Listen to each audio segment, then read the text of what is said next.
Hello fellow football connoisseurs and welcome to the quick take. Lots and lots of news to get in today. Cesar Casadei returning to the squad from his loan stint at Leicester. Former Chelsea target Antonio Nusa on his way to Spurs.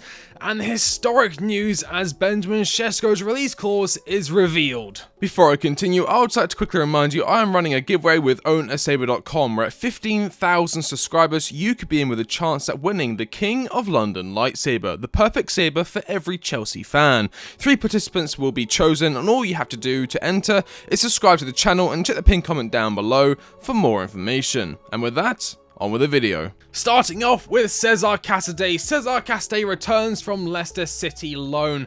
Chelsea midfielder Cesar Casadei has been recalled from his loan spell at Leicester.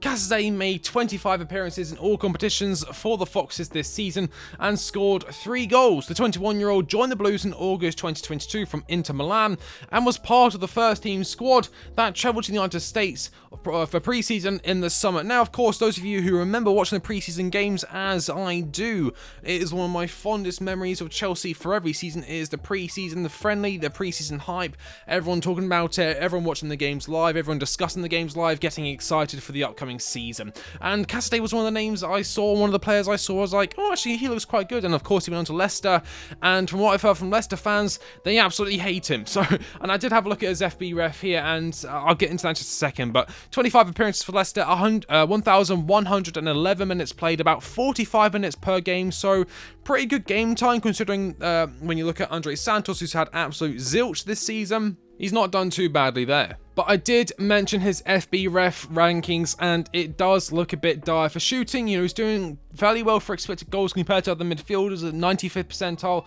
98th percentile, sorry, for non-penalty XG. Average shot distance, 15.2, is that meters or yards? In yards, 94th percentile, and that's about it for what he's good at. Other than that, pass types is all not looking too good there. Goal and shot creation, not looking too good there. Defense, not looking too good there. Possession, not looking too good there. His highest stat there, touches in the attacking penalty area, 2.75 per 90, 82nd. Oh, that's a lie, sorry. Progressive passes received is actually the highest at 85th percentile, 5.4 per 90. The best he is doing here in terms of his miscellaneous stats would be his aerial ability, which makes sense. He's a fairly tall midfielder, 21 years old. Aerials won 2.75 per 90, 98th percentile compared to other midfielders, and percentage of aerial duels won 67.5%. That's in the 97th percentile, so he's not doing too bad in the air. Everywhere else, he's doing a bit shocking. There are a number of reasons as to why he would be brought back in. One of the reasons why I can think of is Pochettino has mentioned, I think, in the past that maybe the midfield does need some reinforcements with Lavia and with Leslie Ugochukwu out injured. Of course, he does bring that height, he does bring that aerial presence, and he does bring that energy. What I do remember from him during preseason was he would win the ball in midfield and he would go. He would look to make a forward pass. He was always being very direct, very forward in his ways. A bit like Gallagher in that sense, where he gets the ball and he just wants to go forward. So another reason for why Casadei may be brought in, because we have other pressing needs in terms of recruitment. We obviously need to get a striker, a left back, and a centre back either in the January window or the upcoming summer window, and that won't come cheap. We have, of course, outlined certain targets in Victor Osimhen. Alphonso Davies has now been mentioned. Thank God for that. But of course, those names won't come cheap, and so bringing someone back on loan is far cheaper than just buying another midfielder. And it could also be in preparation for the potential departure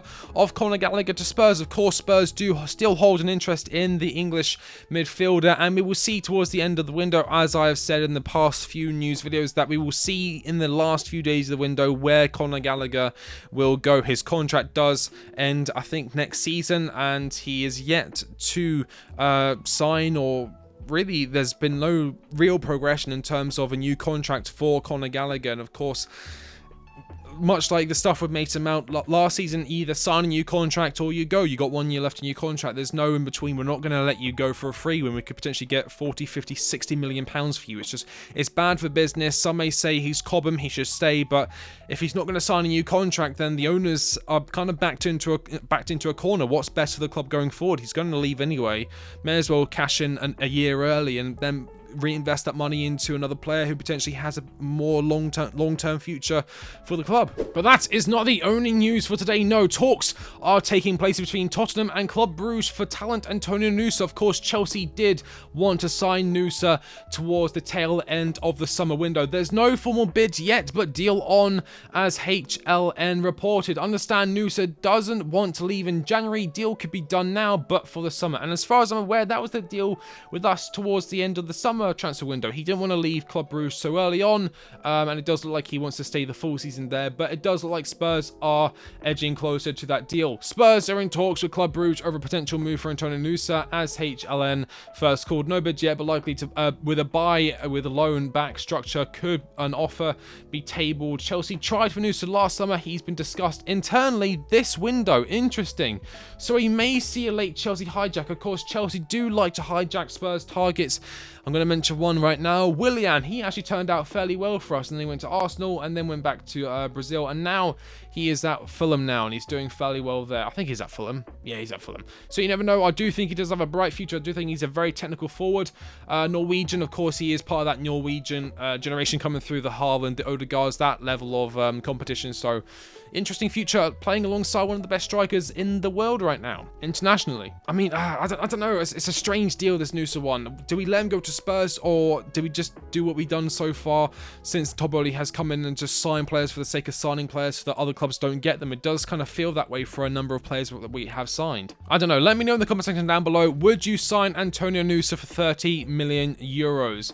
And moving on to our final news story of the day, the one that I have been waiting to tell you all about.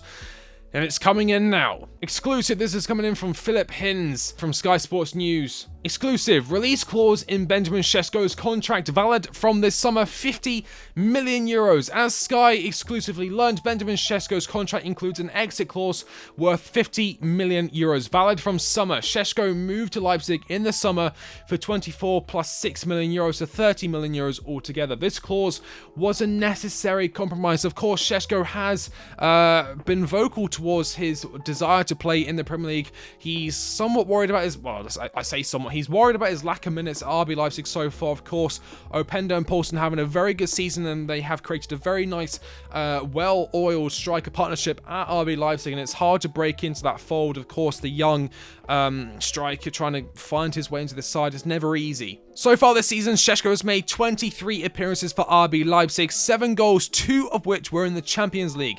His total play time amounts to 765 minutes altogether, so that averages a goal every 109 minutes. For reference, Palmer scores a goal every 183 minutes, and Salah scores a goal every 124 minutes. So although he doesn't sound like he has that many goals this season, 7 goals, in the amount of time he's actually had to play, 7 goals in that period of time he's had to play on the field is actually not too bad. He's technically scoring at a higher frequency than the likes of Salah, who is one of the best goal scorers the Premier League has seen in recent times. And of course, Cole Palmer, Chelsea's top goal scorer this season, he's scoring at a higher frequency than him. Leipzig, of course, don't want to upset the partnership in Openda and Poulsen, which are performing to a high level this season. One of the big reasons as to why Sesko doesn't start a lot of games. Now, Chelsea, we can all hope and dream that Chelsea pull this off and do some sort of pre-agreement like we did for Nkunku, and we tie him down to a contract where we pay the release clause in the summer. 50 million euros for a player like Sesko is a bargain. I thought it'd be 60 million euros plus.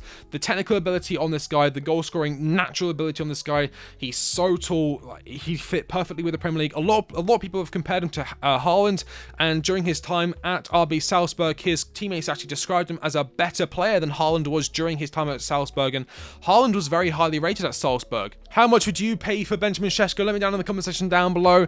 As always, keeping the daily uploads coming. Thank you all so much for watching. The support in the videos recently has been really appreciated. Thank you so much. One of my best months in a while now. I'm being consistent, being happy with it. Thank you all so much for watching. I've been the Crit Take, and I'll catch you on the next one. See you later.